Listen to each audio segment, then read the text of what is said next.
বন্ধুরা, আশা করি আপনারা সবাই ভালো রয়েছেন। বন্ধুরা, আমার প্রীতি শুভেচ্ছা অভিনন্দন গ্রহণ করুন।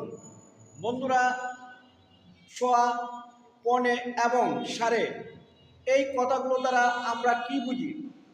বন্ধুরা, আমি সহজভাবে বুঝিয়ে দিচ্ছি, আপনারা শুনুন।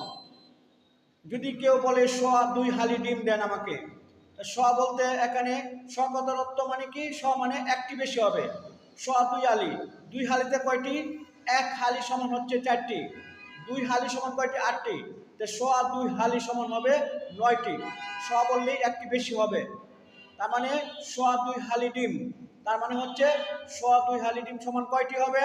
9টি। যদি কেউ বলে পনে 2 হালি ডিম দেন আমাকে, পনে থাকলে একটি কম হবে।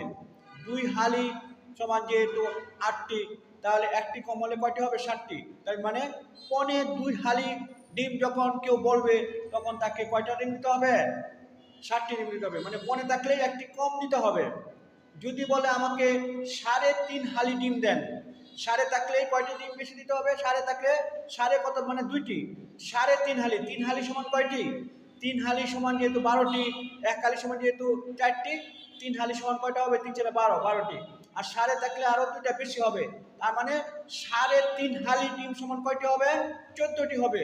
বন্ধুরা, আশা করি আপনারা আমার কথাগুলা বুঝতে পেরেছেন। সবাইকে ধন্যবাদ। সবাই ভালো থাকবেন, সবাই সুস্থ থাকবেন।